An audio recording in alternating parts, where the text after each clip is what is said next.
Hoy vamos a hablar con Iván Marín, uno de los humoristas más conocidos de este país. Nos va a contar todo sobre su trayectoria, sus inicios, el camino que siguió, los momentos más difíciles de su carrera y sobre todo una de sus pasiones más grandes, la literatura. Y quédense hasta el final de este video para que se puedan llevar este libro de las fábulas confabuladas que escribió Iván Marín, para que sepan qué es lo que tienen que hacer para participar. Y también al final de este video van a poder saber quién fue el ganador del libro de Circombia de Daniel Samperospina, que rifamos un par de videos atrás. Y acompáñenme en este nuevo video. Bueno, Iván, muchísimas gracias por aceptar esta entrevista y compartir este espacio para hablar con nosotros. No, hombre, muchísimas gracias por la invitación. Yo ya había visto algo de tu contenido y yo, ay, ¿cuándo me tocará a mí? Ya me tocó. Bueno, tocó el momento para que hablemos y tengamos este espacito. Bueno, Iván, entonces, comediante, libretista, actor, presentador, director, conferencista. Hombre, ¿cómo sacas tiempo para ver tantas cosas, hermano? No, yo siempre he creído que todo, si uno se ordena lo suficientemente bien, puede cumplir con todas las responsabilidades laborales y familiares, que es lo más importante, no descuidar a la familia en el proceso. Yo creo que para ordenarse mucho ayudan demasiado las deudas. Las de esas le ayudan a uno a ser, sí, metódico. Hay que trabajar bastante, entonces. Hay que trabajar. Hay que darse buena vida para uno obligarse a trabajar para pagar esa buena vida. Buenísimo.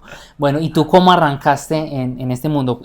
Haznos un pequeño resumen de tu carrera, por lo que pasaste, por dificultades, hasta llegar hasta ahorita. Uy, pero que no, dime puntualmente por dónde arrancamos. Es que ahí... ¿Cuál fue el primer trabajo que tú recuerdas en este mundo, digamos, de la comedia? De la comedia. Yo sí, porque el primero, ahí sí nos vamos mucho más atrás. No, el primer trabajo, a ver, en el mundo de la comedia, bueno, cuando yo empecé, la primera vez en el mundo de la comedia, que si lo podemos llamar ya trabajo, sí, me imagino que podemos asumirlo cuando recibí por primera vez una remuneración económica, ¿no? Claro. Entonces eso sucedió siendo muy joven. Yo ya disfrutaba demasiado del mundo escénico, digamos, a mí me gustaba la actuación desde el colegio, yo participé en muchos montajes teatrales, siempre fui afín a la escritura, entonces siempre desarrollé muchos textos poéticos, muchos cuentos, que después leía en conversatorios, en festivales, entonces digamos que la escena no me era algo ajeno. Y yo, precisamente en este tipo de espacios culturales, me subía a contar cuentos, pero completamente diferentes a lo que me ha conocido el público. O sea, si hay alguien de esa época que me haya visto, no creo que se acuerde porque no va a asociar lo que vi en ese momento con lo que soy ahora. Entonces, en una oportunidad, precisamente después de una presentación de esto, lo recuerdo mucho, en la Universidad Distrital, me presenté como parte de los, ¿cómo decirlo?, titulados de un taller, si me había graduado de un taller de intencionalidad de la voz, se llamaba el taller. Entonces una chica le gustó el cuento que narré, que era muy pasional, y se acercó y me invitó a que participara en un espacio que ella manejaba, pero que era en un bar. Entonces yo hasta ese momento todo lo hacía simplemente por literal amor al arte. Cuando ella me lleva a ese lugar, era la primera vez que yo estaba en un ámbito completamente diferente, más jovial, la gente tomando, música previa. Yo ay Dios mío, ¿aquí qué voy a hacer? Yo aquí no puedo salir con estas cosas existenciales, hartas mamertas que yo tengo. Entonces dije, bueno, voy a intentar ser simpático. No sé, parémonos a jugárnosla por otro lado. Y me paré ahí y empecé a emular tal vez cosas que les había visto a otros hacer, y yo ahí empezar a improvisar y la gente se empezó a reír. Y esa noche hubo un cambio en el chip interno mío, porque yo precisamente esos cuentos existenciales los escribía como parte de una, llamémosle, terapia para mí mismo, porque estaba atravesando por momentos muy difíciles de mi vida, y descubrí que pararme a reírme de todo eso que me pasaba me hacía mucho más bien que todo eso que yo escribía de manera existencial. Entonces esa noche replanteé todo lo que quería hacer yo en el escenario. Me dije, quiero subirme a hacer reír a la gente, y esa noche me pagaron por primera vez, me dieron 5,000 pesos, que para mí era algo maravilloso. Yo decía, de verdad me están, o sea, ya tengo para devolverme, tengo para el bus y puedo llegar a comer perro caliente a la esquina con gaseosa. Entonces para mí fue algo maravilloso, y entonces se puede decir que ese fue mi primer trabajo. ¿Y antes alguna vez te habían dicho, tienes como madera para ser comediante, o eres chistoso? Mira que me pasaba algo cuando estuve durante mucho más joven, durante parte de mi adolescencia, cuando estaba estudiando teatro precisamente, lo dictaban en la parroquia del barrio. Era como subsidiado por el distrito, no sé. Entonces eran clases gratuitas para la comunidad. Simplemente pues uno tenía que inscribirse y pues ser juicioso. Y entonces yo aprovechaba esos momentos porque no tenía los recursos económicos. Y yo cuando empiezo a estudiar, ahí era teatro serio.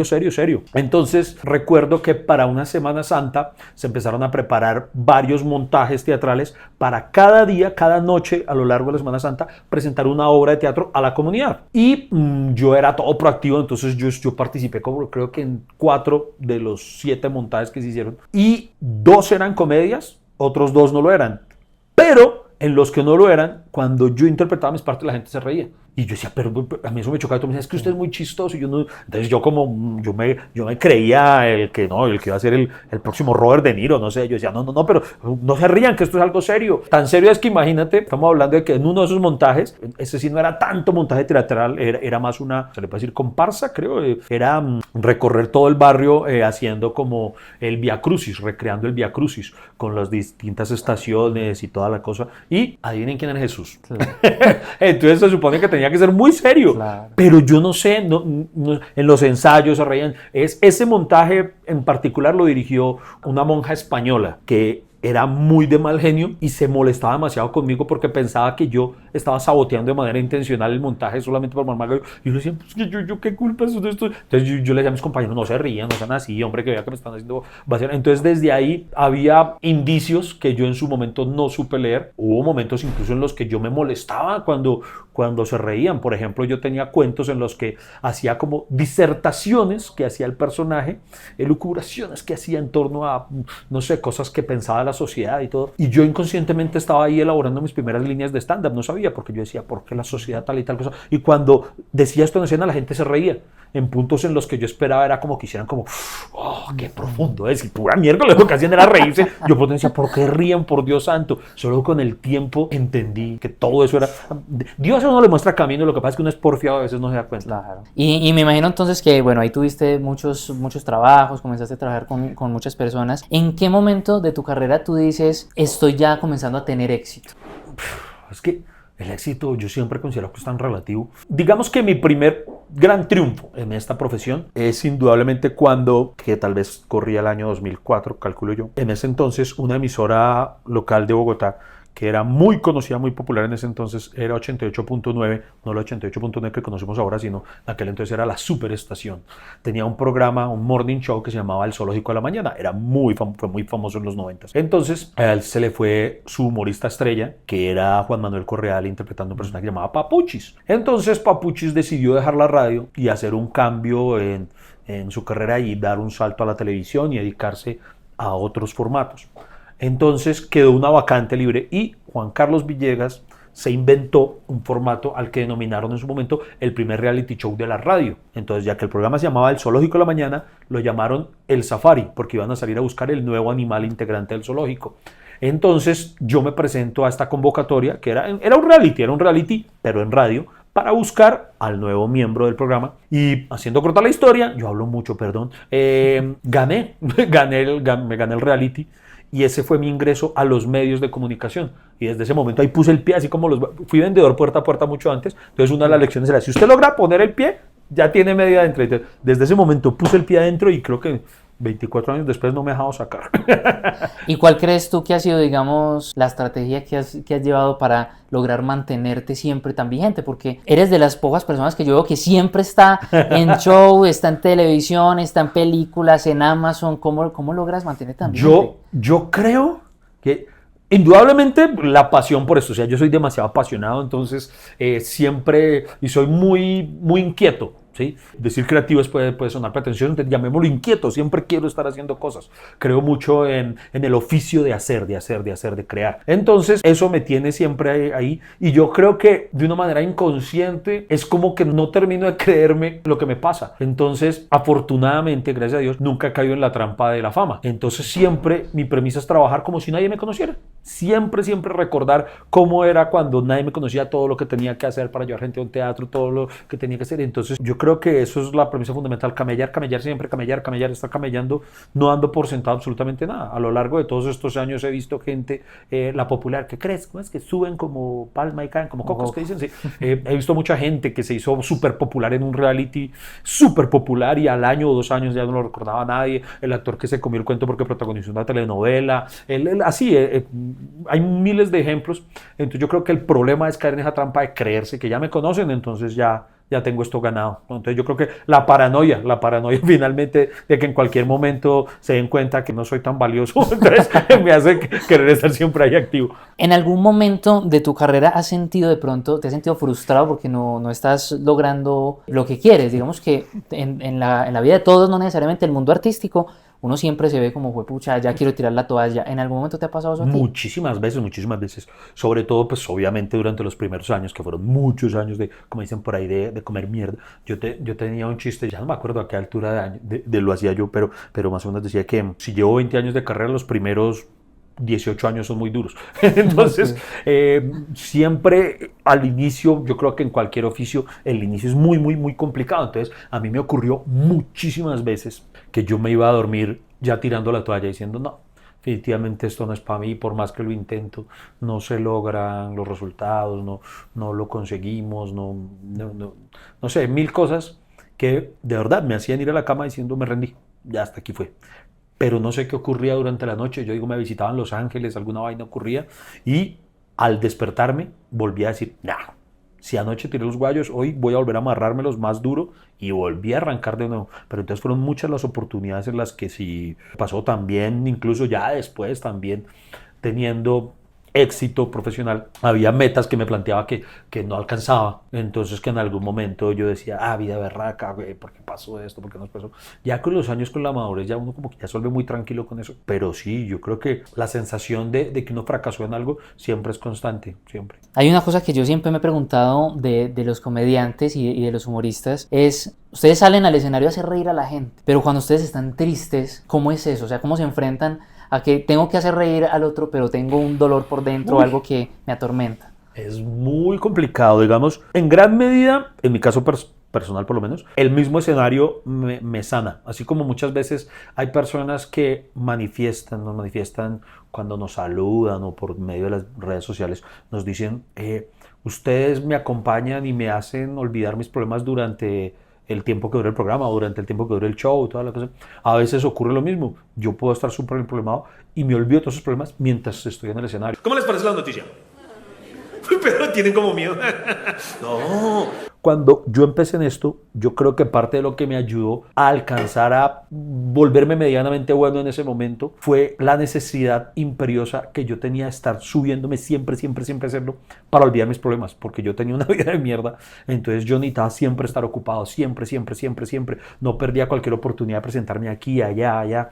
Entonces eso se volvió, por así decirlo, mi droga. Gracias a Dios nunca he sido dependiente de otro tipo de sustancias, de pronto del café, pero entonces el escenario se convirtió en mi droga. Entonces muchas veces el escenario mismo es el que me ayuda a sanar. Y hay otras ocasiones en las que simple y llanamente todo se reduce a hay que ser profesional. Entonces muchas veces sí, pucha, ya me quiero bajar rápido para poder ir a llorar al hotel o para hacer lo que sea. Entonces ahí ya solamente hay que apelar a ser profesional, porque no es por darnos las de mártir ni nada, sino de profesionales, el hecho de que uno esté vuelto mierda. Finalmente, si somos claros, objetivos y desgarradoramente sinceros, al público no le importa. Una persona sacó tiempo de su vida para desplazarse hasta el teatro, pagó una boleta, tenía planes en torno a ese plan. Él no le tiene por qué importar que yo esté mal. Él solamente quiere y necesita una cosa en ese momento y yo tengo que dársela. Ya que me comentas eso, ¿hay alguna experiencia que tú recuerdes en la que hayas estado, digamos, en una posición así que igual te haya tocado salir al escenario a seguir con tu show? Uy, sí, lastimosamente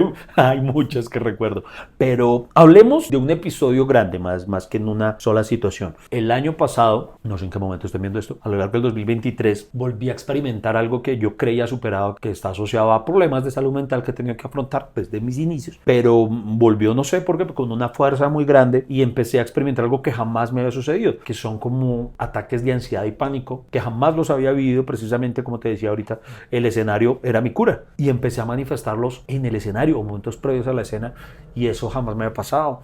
Entonces yo opté de manera voluntaria, personal, a ausentarme de los escenarios y no estuve presente haciendo stand-up durante un año. No me pude retirar del todo porque de la misma forma estaban proyectos paralelos como los de La Culpa, como Hasta que se acabe el café. Y entonces estos son proyectos en los que tengo compañeros que de alguna forma dependen de mí. ¿Dependen en qué sentido? En que es un proyecto conjunto en el que si yo paro por alguna razón, pues los iba a parar a ellos. Y sería muy injusto parar al equipo por algo que solamente me estaba afectando a mí. Entonces, Y luego te perdí. Yo creo que son justo ante los ojos de Dios. Y no, sí, ahí me la sé, sí. Está ya. hice solo la excepción de pararme solamente en esos instantes y llegó un momento en el que se me volvió tan necesario el tener siempre a mis compañeros al lado, porque entonces yo experimenté muchas veces estando en el escenario de muchos programas. Hay capítulos que pueden haber visto de los de La Culpa, en los que no se imaginan que yo estaba ahí a punto de romper en llanto y todo, y yo solamente, digamos, mientras alguno de mis compañeros estaba respondiendo o alguna cosa, yo estaba sufriendo y diciendo, ay Dios mío, que acabemos rápido, que no me pregunte Santiago, que no me... Entonces fueron momentos muy difíciles en los que afortunadamente siempre tuve amigos. En ese momento ellos lo ignoraban porque yo se los ocultaba, no quería que ellos lo supieran, porque no quería que cambiara la dinámica que precisamente había entre nosotros, que de pronto dijeron, no le mamamos gallo porque está mal o algo. No, al contrario, eso me hacía mucho bien. Pero fue un año muy difícil en ese sentido. Pero entonces yo, como siempre, contaba con alguno de ellos en La Culpa o con Freddy en el podcast. ¿Se cayó el puente? Eso mínimo lo construyó alguien, un ingeniero colombiano. La chimba, porque por algo se caen las cosas, ¿sí? Por eso no duran. Entonces yo decía, si colapso de alguna manera, hay alguien ahí que no va a dejar morir esto. Pero en el stand-up está uno solo en el escenario y yo decía, ¿qué pasa si me ocurre eso?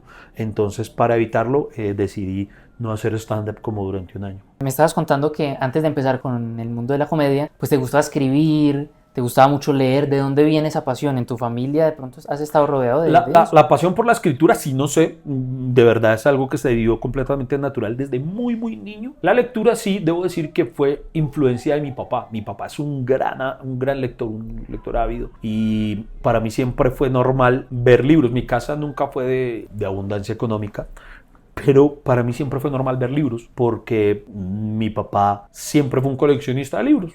Mi papá nunca tuvo nada en la vida, excepto sus libros, que son finalmente un gran tesoro. Y entonces, desde muy pequeño, él, sobre todo con el ejemplo, porque él nunca me tuvo que sentar a... póngase a leer, no sé, yo lo veía leer y de manera natural yo encontré demasiado disfrute, deleite en la lectura desde muy niño. Entonces, para mí siempre fue normal y sí, siempre estuve rodeado de libros, siempre. ¿Y qué lecturas recuerdas que hayas hecho con tu papá o que hayas visto leerlo a él y que le hayas leído? Por ejemplo, mi papá coleccionaba, es que fueron muchas, partamos desde los cómics. A mí me enseñó a leer un tío, él me enseñó a leer comprándome revistas cómics de Batman y de Spider-Man y de Condorito. Entonces, yo aprendí a leer con esos. Después, mi papá tenía colecciones de Tarzán, del fantasma que camina, de Arandú, de varias historietas así. Él las coleccionaba, de las que salían en los dominicales, en el periódico, y él después completaba una historia y la empastaba, y entonces él tenía así. Entonces, desde pequeño, eso, las lecturas dominicales con mi papá. Él también coleccionaba una revista que se llamaba Muy Interesante, creo que aún existe, que era de temas científicos. Entonces siempre me llamaba la atención porque había muchas cosas que me despertaban la curiosidad. Entonces, de allí mi papá tenía una costumbre que fue muy bacana. Por ejemplo, si yo me ponía a mirar así sobre su hombro que estaba leyendo y me ponía a veces a leer sobre él, entonces yo le podía preguntar, ¿qué significa esto? No sé, yo veía una palabra que se me hacía rara, harén. ¿Qué es un harén? Y él me decía, busca en el diccionario y viene y me explica qué es un harén. Y yo, uy, madre. Entonces yo iba a buscar en el diccionario y yo iba a explicarle, y me parece que fue una forma muy sabia de hacerme adquirir como esos tipos de hábitos. También coleccionaba una revista que me encantaba. Esa sí, honestamente, perdón si hay fans de ella, me parece que en los últimos años disminuyó mucho su calidad, pero era Selecciones. En Selecciones siempre había crónicas de historias de la vida real muy buenas y muy interesantes, sobre todo el artículo con el que casi siempre terminaba la revista solía tener cosas muy emocionantes. Entonces, por ejemplo, en una oportunidad leí un artículo de un señor que sufrió un naufragio. Entonces, de allí le dije a mi papá, qué chévere esta historia. Entonces mi papá me dijo, entonces le hace esto, me dio relato de un naufragio de Gabriel García Márquez. Y yo, tan chévere estas historias del mar. Y me dijo, ¿le parecen chévere las historias del mar? Me recomendó que leyera El Corsario Negro de Emilio Salgari. Y ahí realmente creo que mi cabeza explotó, porque esa fue la primera novela de aventuras que leí que me atrapó al nivel de una película. Entonces El Corsario Negro es un libro que yo amo, que me marcó la vida. Creo que lo he leído 4 veces a lo largo de mi vida. Entonces allí yo creo que realmente con ese libro fue que dejó de gustarme leer a pasar a fascinarme leer. Desde allí me volví un ratón de biblioteca impresionante. Y ahí ya entonces escribías unos cuentos. Sí, yo escribía cuentos, principalmente por esos años, escribía más que todo poesía, que pretendía hacer. Entonces me gustaba mucho la poesía porque yo siempre llevaba conmigo un cuaderno en el que yo iba escribiendo pensamientos, reflexiones, sentimientos. Entonces, como hasta los 15 años, yo le escribí muchos cuadernos a una chica que me gustaba en el colegio, hasta que ya entendí que luego de 5 años de adorarla, me di cuenta que nunca me lo iba a dar ni nada de eso. Entonces yo quemé todos esos cuadernos y entonces a los 15 años empecé de cero a escribir otra vez poemas. Yo le llamaba escritos, pero es que nunca he podido definirlos, pero bueno.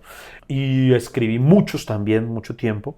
Años después, siglos después, acudí a todo eso que tenía guardado y lo publiqué en un compendio que se llama Los versos que oculté. Entonces es un libro que publiqué como por una deuda que tenía conmigo mismo, porque hay muchos que lo admito, son muy malos, pero en el prólogo, incluso me pasó en estos días que lo releí, creo que el prólogo deja completamente blindado y se entiende la experiencia que la persona va a leer. No quise modificarles nada, salvo alguno que otro detalle de ortografía, pero de resto quise conservarlos tal cual fueron escritos en esa época. Entonces, si tú me preguntas, ¿qué escribías en esa época?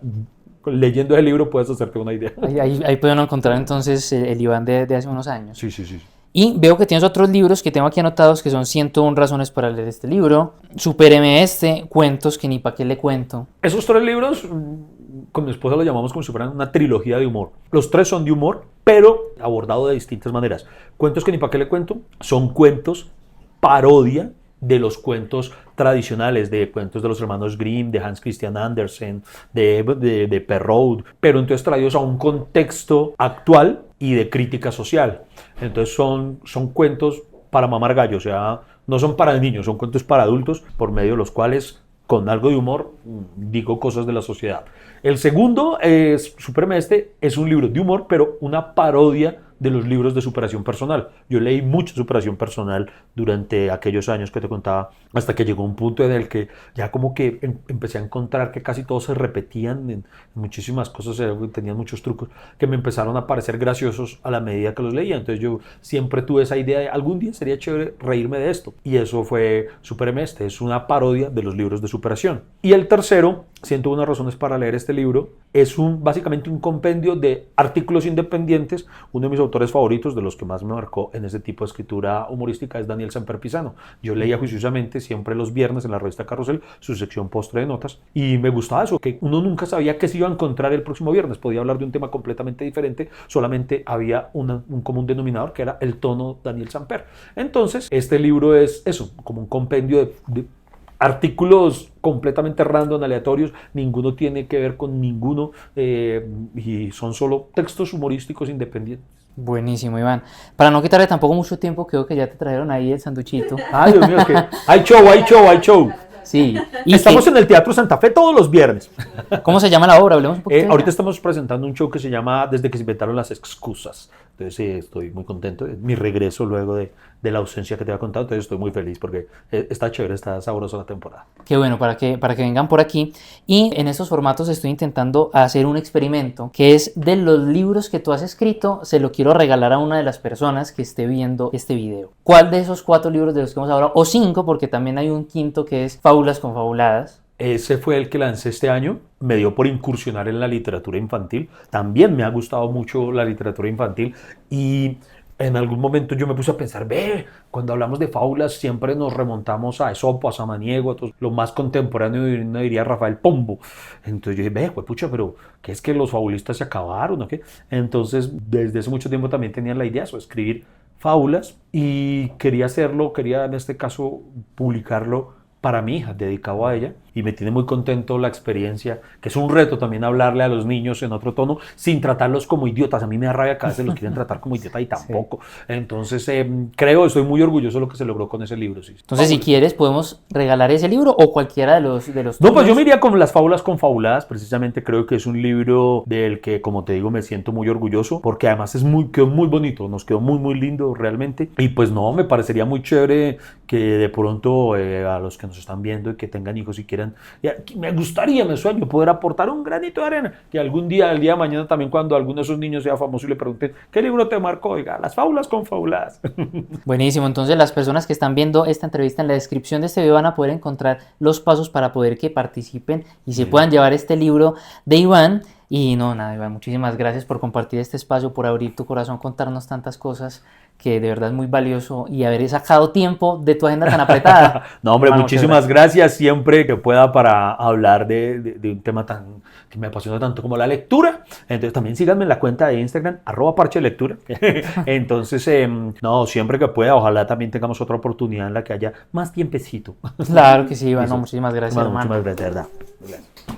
Ya saben entonces que en la descripción encuentran toda la información para que se puedan llevar este libro de Las fábulas confabuladas de Iván Marín. Y estén pendientes en los próximos videos que vamos a hacer el sorteo para saber quién es la persona que se lleva este libro. Y así como un par de videos anteriores les habíamos prometido rifar este libro de Circom de Daniel Samper Ospina, en este video les vamos a mostrar quién es el ganador. Vamos a utilizar esta página que es para hacer sorteos de manera aleatoria. Vamos a rifar el libro de Circombia y aquí tengo las 65 personas que se inscribieron para ganarse este libro. Aquí está el nombre de todos. Así que lo que voy a hacer es copiar el nombre aquí en esta página que vamos a utilizar. Le voy a decir comenzar para que ustedes vean toda la transparencia. Vamos a decir que vamos a filtrar los duplicados para la persona que se inscribió 2 veces, pues que tenga solamente una posibilidad para participar como todos. Y bueno, aquí en la parte de abajo están los 65 inscritos y le voy a dar a confirmar. Comenzar, ahí estamos en el conteo regresivo, está analizando los datos y vamos a ver quién es el ganador de este libro de Daniel Samper Ospina. Sol Ramírez Villamizar es la persona que se gana este libro y que se lo vamos a enviar hasta su casa. De esta misma manera vamos a hacer el sorteo del libro de Iván Marín, así que en la descripción tienen toda la información para que se inscriban y participen y les haremos llegar este libro a sus casas. Muchas gracias por consumir estos contenidos, suscríbanse al canal y nos vemos en un próximo video.